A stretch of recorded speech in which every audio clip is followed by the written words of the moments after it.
with that, shoot us a message and go ahead and just turn your camera off.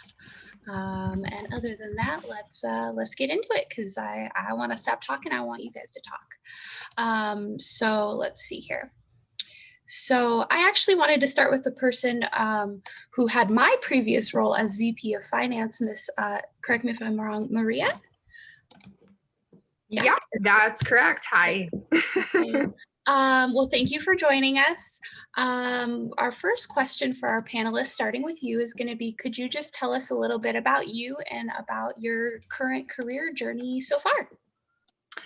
Yeah, I'm more than happy to. So I was a management grad at SF State, and then right after graduation, I started working at a foreign exchange organization where I was basically working with international money transfers. So that was super cool to see how currencies get exchanged worldwide and who does what with their money. So I was there for about 2.5 years. And then I'd taken a little bit of time to travel and really figure out if that was what I wanted to do. And after a little, I don't know what you could call it, I guess, sabbatical, professionally speaking, I came back to work for a startup called Hustle, which was basically a texting organization. So maybe annoyingly so, if any of you have been getting these like political text messages recently, that's basically what the service was that I was selling. So I was on the sales team, and that was a lot of fun. I was there for about 10 months. And sadly, the company had gone through a bit of a management snafu where the CEO had made some mistakes with recent hiring and funding and spending and things like that. So that was a really good learning experience, actually. And after that, I moved on to Crunchbase, which I'm not sure how many of you might be familiar, but I was on the sales team again. And I was basically selling access to the database of private companies. And so that kind of brings me to the present moment, where I am, again, making a little bit of a pivot, but really exploratorily so. So I'm looking to get out of sales and maybe move into a different part of the startup environment. But that's where I am today. Thank you. And then next, let's go to Stephen. Hello, everyone. Awesome. Really great to see you. It's been a while. We were on the same MOBS leadership team many years ago, it seems now. Yeah. And I was the VP of marketing. Oh my gosh, if my memory serves me correct, at MOBS. I did an executive assistant internship while I was at college, worked with an entertainment company. That was a lot of fun. Then once I graduated from college, I tried a bunch of different things. Like I was like video talent at Walmart e-commerce. I did a lot of things in the gig economy. I tried like branding myself as like a brand manager. And then I just said, all right, let's just focus in on one thing. And I focused in on the executive assistant role. So I took an executive assistant contract role through a staffing agency. That allowed me to eventually get into as a marketing coordinator role at Lucasfilm. From there, I found out about an executive assistant role at Walt Disney Imagineering. Obviously, Disney owns Lucasfilm, and so they're kind of coupled. So I got into that role through knowing someone at WDI. Then I found out about a contract position for an executive assistant at Twitch. I'm a huge gamer, been doing it for a long time, love Twitch, so got on the phone with them. We had a great conversation. They said, do you want to start tomorrow? So I started with them as a contractor for 8 months. Then I converted to full time with them. Then unfortunately I had to move down to SoCal from the Bay Area and transition to Amazon.com. I've been through a couple different orgs since then. As an executive assistant, you kind of move with your director. So I've been through App Store, I've been through, Fire TV, and most recently Amazon Luna, which just launched recently, the cloud gaming service, which I'm super excited about.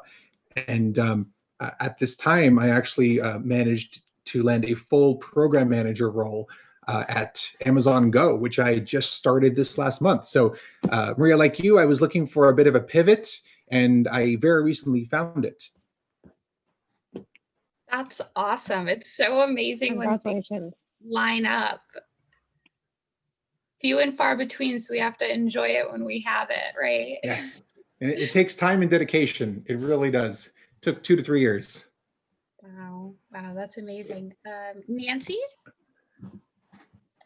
Sure. Hi, everyone. So I graduated officially, I believe, in 2013. I walked in 2012. Ariel and I were actually in MOBS at the same time in leadership roles. So I did the finance role for a little bit, and then I was kind of interim president up to graduation. So while I was in MOBS and going to SF State, I did a HR programs internship at a company called Plantronics. They're a headset company. And then I took on a social media marketing internship at the same company, a very different role. And then I kind of pivoted into another marketing internship at Cadence Design Systems, which is actually the company I work at now, years later. And then I took a break after that. I kind of stepped away from my internship at the time of graduation, and I was missing the HR role a little bit. So I pursued kind of these recruiting related contracts. So I went into recruiting and then recruiting ops. And then I started moving away towards more of a generalist, HR generalist kind of a role. So I did that for a few years, and then a position opened up in Cadence Design Systems where I'd previously interned for an HR generalist role. So I applied and I got in. And so I've been working there for the last 3 years. And I recently was kind of promoted into this HR business partner role in the last year. Congratulations, that's awesome. You took those stepping so stones much. like crazy. That's awesome. Miss Ariel? Yeah, I think my career journey is a little bit different than everybody else's, because I've spent a lot of time in one specific company pretty much since I graduated. So I did not think I was going to land in this industry when I was going to SF State. I really thought I was going to open up a restaurant, and I was working my way to do that. Nancy, I don't know if you remember that at all, my big dreams of having multiple national restaurants, but I took a pretty hard pivot and decided that I was kind of going to go down the corporate route. And I actually have been working at a company called Worldpay. We were acquired by FIS recently, but Worldpay FIS for the last 8 years. So I actually initially interviewed with them through a referral from somebody I knew from San Francisco State. And I interviewed for an office manager position, and I had no idea anything about the company. I just knew that they were headquartered in London. So it was cool, training in London, great. It's a multinational company. They do something in what's called the payment space, which I didn't know anything about, and have spent again, my career at this company. And I've seen kind of a pretty big shift since I've been working there. So I did 1 year as an office manager, pretty much getting us established in San Francisco in what became our North American e-com hub. And so moving us away from this tiny office in the back of a Zynga building into the financial district in San Francisco, whole refurnished office, got to help manage that project, which turned into an opportunity to work on another team in operations, kind of supporting really large Silicon Valley companies for their e-commerce processing, which basically is kind of the back-end infrastructure for every online transaction. So if you've ever used your credit card online, you've probably touched Worldpay in some way, shape, or form. You just don't know about it. And then I actually did a sabbatical route as well. So I actually decided hey, I landed in payments. I'm not really sure this is what I want to do. So I took 8 months off and I interviewed elsewhere. I traveled around Europe and Asia. And then I ended up coming back into Worldpay, got kind of promoted into a business development role at that point and have kind of moved up since then. So slowly but surely, as the company's evolved, we were private equity owned by like Bain Capital, went through an IPO, acquired twice, have moved into like more strategic sales roles. And now what I'm doing is I basically go after extremely large companies and I put together a full like payment infrastructure for them. And the reason why I've been able to stick around for 8 years is that the companies I work with are cool. Like it's really fun to look at their infrastructure and like try to analyze like how should they be moving money around the world. So yeah, but it's my journey.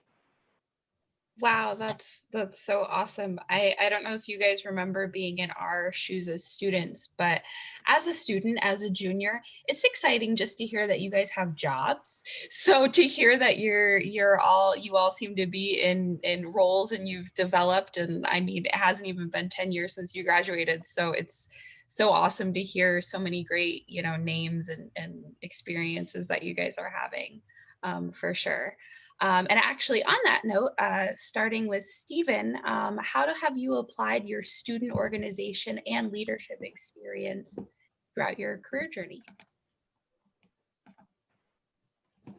Absolutely, Andrea. So I've applied it in the following ways. Being the VP of marketing at MOBS, I believe that definitely helped me get my foot in the door at Lucasfilm as a marketing coordinator, because they saw that I had the experience, even if it wasn't paid. They don't know it's not paid. And really just being able to demonstrate that, I think, really helped me land that role. Additionally, organizing events for MOBS, like we did a number of things, like particularly the graduation, which was a large scale endeavor, very time sensitive, really helped me run better events for both Twitch and Amazon, where I had to do that for my job as an executive assistant. So very helpful to just have a chance to do that when obviously the stakes are high, but you're not going to get fired from MOBS if you do a so-so job. You're going to do the best you can. So then later on, at your corporate job, you'll be able to be even better at it. I'd say those are the two of the key ways that I leveraged my leadership and student org experience. For sure. That's the best part about this, right? Is we can make it whatever we want it to be, as little as much. And that's one of the best parts. What about you, Nancy? Exactly. Did you say my name? Yeah, so I think MOBS helped me in so many different ways. I would say as a member, attending, or even just being in a leadership role, attending the speaker events that we had at the time, I think was really helpful for me, because we would have, working professionals, kind of like what you have here, but we'd have working professionals that are, in various areas of business that would come and speak to our students. And I think that was particularly really helpful for me as a management student, not exactly knowing where I want to go with my degree. It was really nice to hear people that worked in so many different areas of business. So I think that was really great. And then I would say the social events that we had as part of MOBS were also really great for me. San Francisco State was a new school for me, and I didn't know anyone. I was very shy. So I think that was really good practice for me to socialize. And then I'd say lastly, becoming an officer and what that entailed was huge for my development. There's a certain level of professionalism I think that you need to bring when you are putting together these events where, professionals are coming to speak with you. You need to be available to other students, and you need to do recruiting events and then finally that huge, graduation ceremony that we put together. Like there's so much work that went into that, and so I think that was really great experience for me to put onto my resume, and I really think that gave me a leg up in the competition as well when I was trying to look for internships and jobs. That's awesome. And Maria, I see you nodding heavily over there. So let me ask you, if you were a part of organizing graduation, what did that teach you? What did that look like? And how many people attended roughly? Do you know? Yeah, it was a very fun event. We ended up getting the Palace of Fine Arts as our venue, which was amazing. One of our other officers had secured that, I think through just like chance, which I mean, honestly, it really pumped all of us up. I'm sure Stephen can attest to that. But it was about a 900 person event, and I don't mind organizing events. It's not really, my calling, I don't think, but it was so amazing to say that I was a part of putting on something that 900 people attended, and that we booked a major venue in San Francisco. And not only that, but we also had to sort of pick up the pieces, more or less speaking, since the officers who managed MOBS before us kind of let the marbles fall all over the floor. So it was a very rewarding to see that all of this work that we were doing has paid off. And of course, the event itself, like we had so many parents and grads come up and tell us how amazing it was. And yeah, there were, some learning opportunities, of course, but that was kind of the pinnacle of my experience, I think. Maria, sorry about that. That was us. That was me and Nancy. We let the marbles drop. I don't know what happened. Hi. I was trying to be like, Maria. Yeah. It was good practice, I think. I just found out there were the reports. Ariel, did you have any skills that helped you, that you learned in MOBS? Yeah, I think just to echo some of the things that I think everyone's touched on already, I think the networking events were really good practice. And I mean, I was a part of 3 different student organizations at the same time, which in hindsight was probably too many. But I met some great people and had a lot of fun in all of them. And I, was doing a lot of professional events at the time. And I think that just the networking that we were able to do and kind of exposure to so many different potential industries to fall into and intern at was amazing. And yeah, I mean, I wouldn't say it was yes, that sounds super exciting for any one of them in particular, because I obviously landed in a completely different area that wasn't advertising at the school at the time, but I did find my job through a connection that I'd made from being in student orgs at SF State. So I think recruiters were definitely looking out for people within that were actively involved in MOBS. And I think just having that practice and kind of doing the elevator pitch of who I am, what my story is, and why I was interested in the role was really important to kind of nail down. Absolutely. And I think just something I've noticed as I'm kind of coming into the adult world is being able to speak clearly, properly communicate ideas is invaluable, and it's not something everybody can do. It's definitely learned from my experience. So thank you. Now, starting with Ms. Nancy, many management students are unsure about what areas we should look into or at for internships and career choices, as obviously management can be translated into just about anything. What advice do you have for us, and what areas would you recommend we look for to branch into? Yeah, that's a good question. The management major is so versatile. So my advice would be to try as much as you can.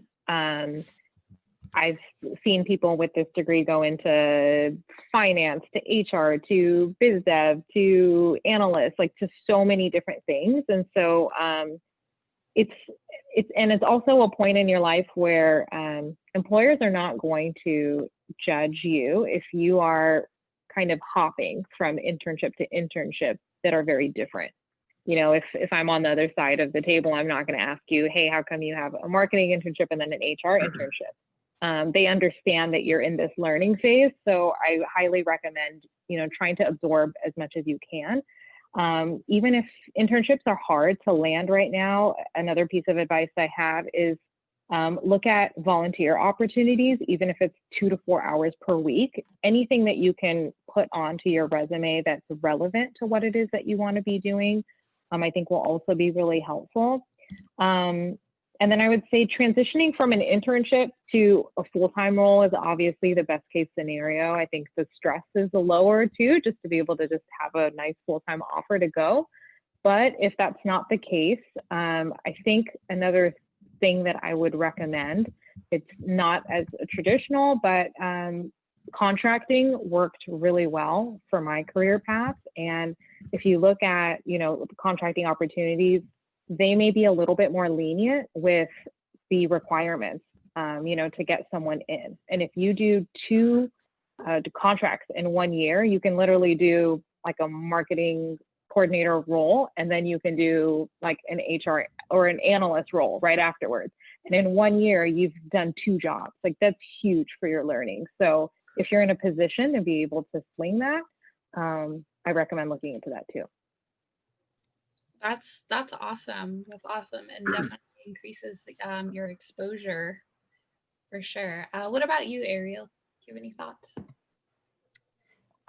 Yeah, I agree that it's a really versatile, I would say, degree to get, and so it's very easy to kind of what you're gaining with kind of a management concentration, or even if like you're in business administration and you've pursued like decision sciences or something like that, like the things that you're learning are like pretty much applicable anywhere that you go.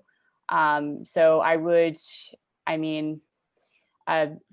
in addition to kind of what Nancy's kind of given it for advice, I would say look at the company and look at the potential growth, and maybe take a position that just gets you exposure into an interesting position, and look at who you'll be working with on a daily basis, because even if it's not the most ideal position, I think that you can learn a lot in a lot of different roles. It's just all about kind of trying to position yourself well. Now, there are certain positions that aren't going to give you exposure to what you're going to learn in the long term, and you kind of be grateful about that experience. I can tell you, working at Taco Bell, KFC, like probably didn't add too much necessarily to my overall like corporate experience, but you take a job and you'll figure it out. Like, just I would say just be open at this point in your career. Absolutely. But, I will say that this is just a personal theory, but I think there's a difference in how people treat service workers when they've been there before. You can kind of tell sometimes when in interactions, and you're like, oh yeah, you've never had a food job, huh? You've never been a waiter. I can tell. Or you would not say that. Oh, Miss Maria? Yeah, so one thing that I've noticed for myself at least is that my network has been an invaluable asset. And one of the reasons I say that is because there have been, I think, actually since I've moved to San Francisco 9 years ago, there was only 1 job. And I think out of, I don't know, maybe how many I've had, like 6 paid jobs where I actually only directly applied to 1 online and I ended up getting it. But all of the other ones that I've had so far have been through someone who referred me or someone who told me about the job. Even a recruiter reached out to me for my role at Crunchbase. So there's always someone who's willing to help you. I think, personally speaking, again, I'm as much of an extrovert as I can be. So I'm not ever afraid to get in front of people and like talk about myself for 5 minutes. And I think that if there's anything that would really benefit you, it's that kind of perfecting your elevator pitch and really being able to kind of concisely communicate what your background is, and obviously what you're looking for. Super helpful. The other thing is that what I've noticed is that what most students, before they graduate, your your degree concentration is not going to be super relevant as much as you can get away from it. So like I worked with a history major at my finance job. So it's not as relevant, but it's really about what you pull out from it. So the experience that I had at MOBS was super beneficial. And there's always going to be some transferable skills that you can pull out of there. So even like working at a restaurant or service job, there's always going to be a couple things that you've picked up that you can sort of, I don't know, highlight in your interviews. I think that's it for me. I might add something else in the notes, but. Yeah. It's kind of crazy sometimes when we break down roles and think about what we actually do and how much we actually do, even in the smallest things. What about you, Stephen? What do you have to add? Well, that's a lot of great advice, honestly. A +1 to, your first job isn't going to be what you're doing for the rest of your life. +1 to, take a risk right after college, apply to everything, explore everything. What our other panelists said, fantastic advice. To piggyback on some of that, understand how certain entry-level roles ladder up into other roles, like marketing coordinator, marketing manager, director of marketing, project coordinator, program manager, principal program manager, executive assistant, chief of staff, that sort of thing. And think about, what you may want to do long term. And it kind of like, I think about it in gaming terms, since I'm a gamer. If you're like a level 1 warrior, how do you get to be like a level 20 barbarian? Like, what do you need to do? Like what options are available to you from where your starting point is? And if you maybe don't want to be a level 20 barbarian, maybe you want to, try to spec some points into like being a mage or a wizard, into like the magic skill tree. And you have that option within management, which is fantastic in the management degree. Another thing that I might suggest is start your own business to do the work you need to demonstrate with an employer. Just like with the volunteer experience, if you start your own business, just do the work on the side for free or for, a discounted rate, or for, a great rate if you're able to, leverage it. You can then demonstrate your own experience, right, in the things that you want to be good at and you want the employer to notice. Or if it goes really well, you can just start your own company pure. You don't have to answer to anyone. Another thing, there are certain roles that you may be looking at or may be interested in that might be helpful to look at getting an MBA. For example, a product manager role. Many people I know that are product managers at Amazon, they get an MBA, and the first role they get right out of getting that MBA is a product manager. And there are a couple roles that you might want to consider just throwing in the extra year or so to get the MBA. Also consider getting a concentration. I agree that to some extent the concentration isn't super vital, but with the tech-heavy organizations, considering a concentration in tech, like information services, IT, computer science, if you can say your management, but with like a concentration, not a concentration, but like a secondary skill in those things, that will really be helpful for you later on. Additionally, certificates.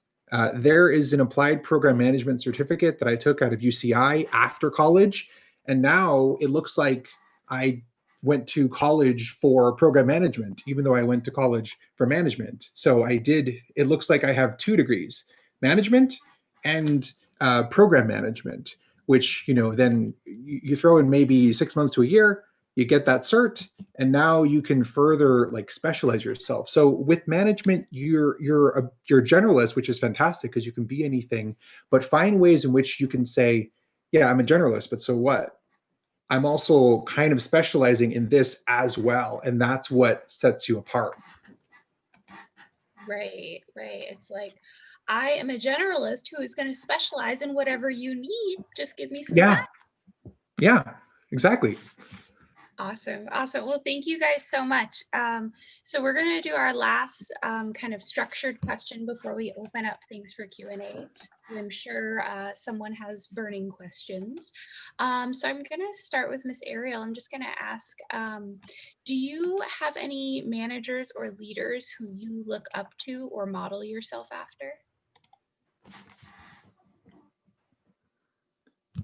Sorry, I did the classic mute of myself, but yeah, I definitely, I think that one of the reasons why I've been able to move up and move around and have a lot of options in my career is that I've had some really excellent managers, and I've been really fortunate in my career to have that, but I've also followed people around as well. Like, yeah, you call them, gosh, I'm forgetting the term for it now, but basically like you latch onto somebody and they can really help you kind of boost your career. So I have a manager, an Irish dude who he's like one of the smartest people I know, brilliant guy. But he's, extremely hardworking, very well respected within the company. And when he started a new team, I was one of the people that he asked to be a part of that. And so I think some of the qualities that make really good managers are, obviously like leadership abilities. Like I think they're people that, for myself, I think like model myself after. They're like hardworking. They know, they get into the weeds with you, so to speak. So if like this is applicable for a lot of different job styles, but there's somebody that like if you have a detailed problem or issue, they're not afraid to like roll up their sleeves and get into like this potential long-winded conversation about how do we solve this and how do we find the right folks to help me solve this problem.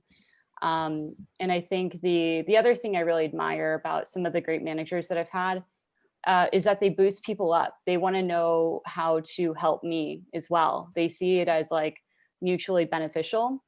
They're like, well, as somebody who works for them, I'm supposed to make them look good, but it also is beneficial for them to make me look good too. And so they're like kind of a protector within the org, and they will help. They want to make sure that you succeed so that later on maybe you can help them. And they want to have good people around them as well. So I think like there's, the saying around surround yourself with people that you want to be like. And so I really try to have managers that I want to model myself after. So yeah, I think just to summarize, I think like having somebody who is hardworking around you, somebody who boosts you up, somebody that you know how to help, like they're very clear about their expectations, and about like what you need to do to succeed. Even if it's like a little bit ambiguous on how to get there, they'll empower you to say like, here's your end goal, like just get it done. Here's your number. If you're in sales, like, here's your number. I don't care what you need to do to get there, but like hit it. But then giving you the tools to do that, whether that be like internal connections or literally like the technology that you need to help succeed in a role. So I know that was a little bit of a rambling answer, but I feel pretty like passionate about like the managers that I've worked for have been pretty good. That's awesome. That's amazing. That's an amazing thing to be able to say. And I love how like appreciative you are. Sometimes we get to a place and we forget that a lot of people helped us get there. So Stephen, I was wondering, do you have anyone you look up to in particular for your leadership style? Well, I have a hard time answering that because I consider myself sort of an empathetic servant leader. That's my style. I won't ask someone to do something that I wouldn't be willing to do myself. I try to lead by example. And I think many leaders, thinking outside of our companies, but just leaders in our world, tend to prioritize success over everything else. And their work-life balance isn't as sharp as it could be. And also sometimes they end up being jerks. And I'm kind of looking for a new leader that balances both professional success, but personal success too. Someone that has, the professional stuff going on, but aren't divorced 3 times, and that's something that I've been trying to look for in the broader world.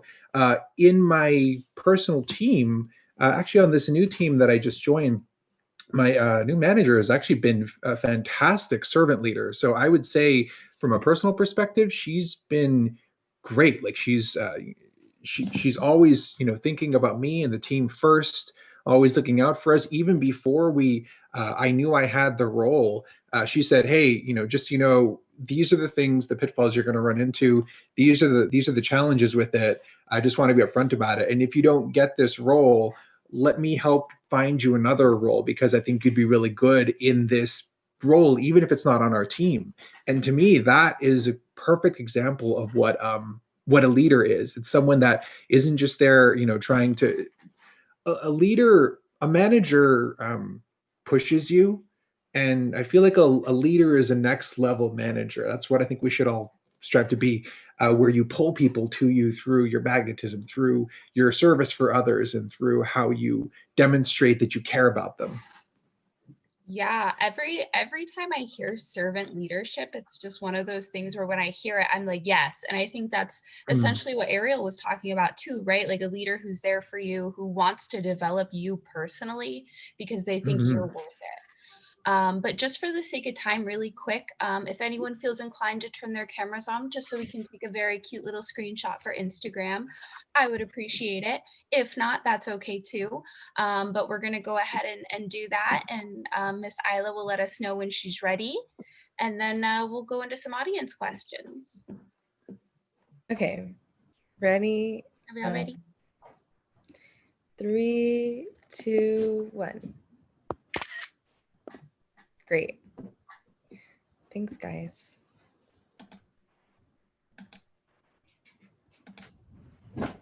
Peter, did you want to be in it? He just hopped in. Yeah, sorry. I'm trying to do Thai food while I'm also doing this.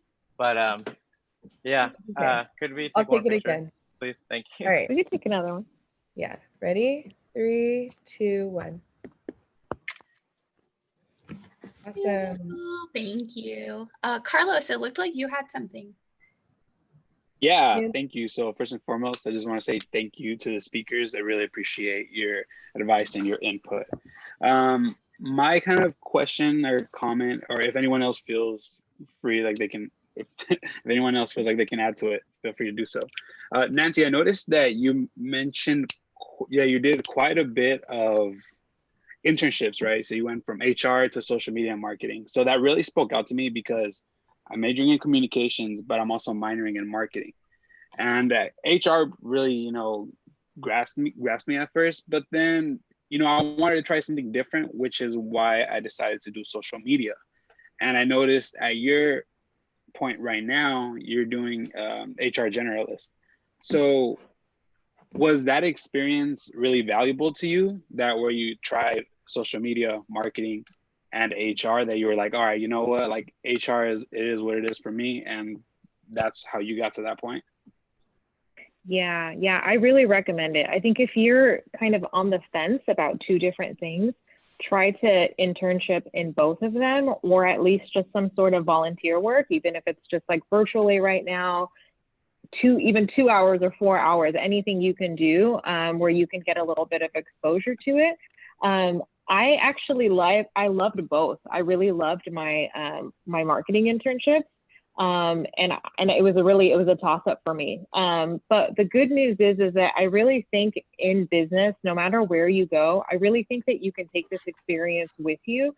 So in my position, I'm an HR business partner, and sometimes I develop like HR programs. So I'm working on a new grad program right now for R&D. Well, a lot of that is actually marketing, like how am I going to market this? How am I going to measure the success? I have to actually work with marketing on like creating the logos. And so a lot of what I do, even though I work in HR, is actually, I use the marketing experience I have even in my role. So I say, go for it. Do it all. Thank you. I appreciate it. I'll definitely try to squeeze. I love that. Good luck. Does anybody else want to unmute themselves? And Val? Yeah, I do have a question. I had a question for Stephen because I know that you mentioned that you also used contract agencies or staffing agencies. So when you use a staffing agency, are you just placed in the position, or do you still have to like interview for it? Like, how does that process work? Thank you. Hey, Val, great question. Again, huge proponent of staffing agencies. It really depends on the position. There are a variety of different contract positions. Sometimes you have to interview with, the group that they're placing you with. Sometimes it's like a week assignment and you don't have to interview with anyone. They just need someone to take care of some of the work. And sometimes the ideal position is a contract to hire position, because that means at the end of the contract, there's a very clear path for them to be able to offer you a role, instead of you having to say, well, this is just a contract position. I don't know if you have any heads that you can, slot me for into your team, and you can just very more smoothly get into that role. And I'm happy to talk further about contracts and staffing agencies offline too. It's something I've used extensively, and I'm a big believer in them. Nancy, did you I hope that answered your question. Yeah, I'm major +1 for that, because I was able to do kind of short-term contract positions, and I was able to get into like Apple and Google doing those contract positions. And they were huge for my resume. Like, it just like launched me into a totally different caliber of jobs that became available to me, full-time jobs that I wanted to take on afterwards. So I definitely agree with Stephen. That's awesome. That's awesome. Did any other panelists have anything to add? Or did anyone want to come off mute or send questions in the chat? I would like to add something along to the kind of mentor topic. I will say most of the individuals who I consider to be my mentors or even good resources for me to reach out to have actually, I've picked up little tidbits from each manager or individual who I've been in contact with. So my my brain is a little spotty right now, so I'm just gonna go back on mute. But it's evening. Sorry. Right now. It's daylight savings, so everybody's disoriented. If I may, I'd like to add on to Maria's bit on mentors. Mentors, obviously, I think they're incredibly helpful. I think a lot of 80% of the success I found, I believe, is from mentors. Once you're in, once you're in the company that you want to be in, I've had just a plethora of them. But I would suggest, if you're looking for a mentor, really tell them specifically what you want to learn from them, what specific superpower they have that you can learn from them. Set up like a specific timeline, because their time is valuable, obviously. And just say, hey, I'd like to learn XYZ from you over X amount of time. Do you have the bandwidth for this? I think we'd be a good fit for me to learn this skill or this leadership style, or to like get into this role. So definitely be respectful of their time, but also as the mentee, it's up to you to drive that relationship, that mentorship, because they're there to help, but you need to let them know what you want to learn. So ask really good questions. I would take it a step further too. I think that's great, Stephen, and to say, I think you should be the primary driver of your career in general, even when you're at a company. Like even in my company, even though I feel like the managers are pretty good about the career development, like you have to be your own driver, and you have to make sure that you sometimes have those uncomfortable conversations to talk about my career, and I want to talk about my career and how I can get here and there. So I don't think that ever stops, no matter like where you are in your career. Like always be the driver of that. Agreed. And Nancy, fantastic. And also document your successes frequently. If you have the bandwidth, do it once a week. If you don't, do it once a month. Just always, always, always write everything down, because otherwise you'll forget it. But if you can have that down, documented, you'll have more confidence going into that conversation with your manager, or going into that conversation with the other hiring manager, because you've done the work and you have proof.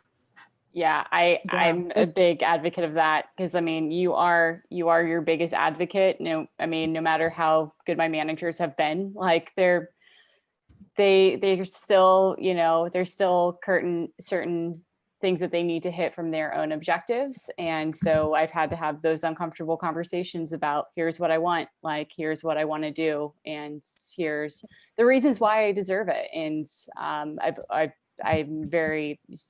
a big proponent of being a strong advocate for yourself and your career, your journey. Absolutely. And in the chat, Natalia said, it's important to communicate your goals to your manager so they can work with your strengths and weaknesses to push you where you need to be. And Steven said, and document your growth areas and where you could improve. Talk to your mentors about them. And I just wanted to add, I think it's important to also talk to your peers about your goals, because they're the ones who are going to keep you on track and check in with you and ask you how things are going. So it's crazy how many problems I feel like boil down to like communicate, talk to people, use your words, like our parents used to tell us, right? Like use your words. Accountability buddies, Val. Yes, exactly. Beautiful. Did anybody have any other questions to add? Can I throw one more Carlos, last question? Please. Cool. So my question is for, I'm sorry if I'm pronouncing it wrong, but Maria? Maria? Yeah. So, all right, cool. So your introduction caught me the most, because, you know, you mentioned that you want to get out of sales and go into a startup. And in no way am I disregarding your decision, but like, to somebody who's like, all right, like I want to get like that corporate job, and like I'm ready to go there, and like startups typically have like that bad connotation. I mean, I'm just curious, like behind your behind your reasoning to that, like, you know, what is it about leaving Crunchbase and going to a startup? Is it like having that credibility of building that company from the ground up, or So I will say that the one thing that MOBS actually taught me quite well is that the team that I was on was very much like a startup itself. So we were, I don't know how many, there were maybe like 7 of us, give or take. And so that little kind of environment was super, super like a startup. And that actually made me want to go into startups, and probably also just because, you know, we're in San Francisco, and that was kind of where I ended up getting my first job after that financial one. But there's not a whole lot about startups that I saw as inherently kind of not as attractive. I think one of the great things is that when you're part of a smaller team, it's easier to have a bigger impact and have, you know, your ideas be heard. And also, if you're looking to move up or even laterally, it's much easier to do so within a smaller company rather than one like HP or Microsoft or any of the kind of tech giants. But regarding my exit of sales, I don't know. I mean, I think absolutely I am super, super glad that I was able to give myself that opportunity and really challenge myself in areas that I wasn't so confident in. And I highly, highly encourage everyone to not be afraid to challenge yourself a little bit. If it doesn't work out, it's that much more experience that you have under your belt. But there's nothing that you have to lose. And I would much rather say, I don't know how that phrase goes, but I'd much rather say that I was glad that I tried it out instead of wondering what could have happened. So yeah, don't ever be afraid to take any risks. And I mean, I think like now is kind of in this pandemic is a really good time to, you know, kind of self-evaluate and figure out where your skills are best transferred. But I think I've mostly worked in startups apart from US Forex, which was the first job that I had out of graduation. And that even was a larger company, multinational, but still small in its San Francisco office function. So I don't know. I mean, if there's maybe, you know, I can kind of answer something more online, but I think that's kind of it. That answered your question. That was a really Yeah, you great definitely- question. Thank you, Carlos. Did you have anything you wanted to add, or did any panelists have anything they wanted to add about that? I'll say one thing about could be startup, but also smaller companies. I have worked at a smaller company before I came over to Cadence. One good thing it's good and it can be bad depending on what it is that you're looking for. You end up, sometimes you can wear a lot of different hats. So for example, the HR person at a small company is likely the benefits person, the employee relations person, the like the HR generalist, the payroll person. Like they can do so many different things. Like they're running new hire orientation, you name it, they're doing it. And so it's a really good experience to get that under your belt, but it is also a lot of work. So that's why I say it's good and bad. But I think when you're in this development stage, I think it's a good option to take on. I did that before I kind of went into Cadence and went a little bit more specific with my role. But I think if I hadn't had that experience from a smaller company, more of a startup phase, I don't think I would have had the work ethic that I have now, or just kind of the general knowledge. That's awesome. That's so awesome. And something I just keep thinking of when you guys are bringing up, you know, creating your own opportunities, creating a business, becoming an entrepreneur. Also, like Aditi mentioned in the chat, think about student orgs. I mean, it's a non-pressure, you know, you can start an organization. I think you need like one other person and an advisor. You know, you can get funding, like it's super easy. So definitely think about it if there's something you're passionate about that isn't currently represented on campus. You know, the student card is one of the best ones to have. So, all right, any other questions, comments from our panelists? I did want to say panelists Nancy, Ariel, Stephen, and Maria, correct me if I'm wrong, but we dropped your LinkedIns in the chat.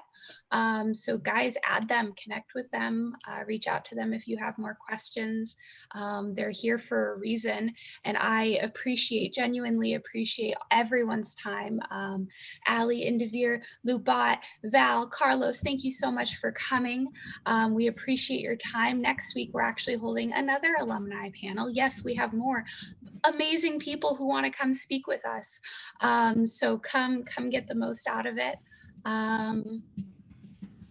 Anyone have anything they want to add? I hope you all have a great night. Enjoy your time Over election on season. MOBS. Yeah. Yes. Enjoy your MOBS experience. Have fun, whether or not you realize it. These are really fun years of your life, and stay in contact with each other, because I know it's hard to see right now, but a lot of your peers and your colleagues are going to go off and they're going to do amazing things, and so are you, and they will be so, you know, open to helping you and vice versa along the way. So keep in contact with each other. Additionally, it's also harder to make friends as you move out of college. You have a lot more opportunities. That bond means that if you put 4 years into a company, you might still have someone, oh, hey, so-and-so that I've kept in contact with, you know, from MOBS, you know, you still have that connection, which is really helpful, so you can keep that work-life balance. Absolutely. And just bear in mind, panelists, that like we said, we're recording this and we're going to post it to our whole MOBS group. So if you get some random SF State students adding you, hopefully they clarify, but if they don't, you know, this information isn't just going to us, it's also going to help other students as well. So thank you so much for your time. You're welcome. It's nice seeing everyone. Yeah, everyone. thanks for having us. Thanks, guys. Take care. You.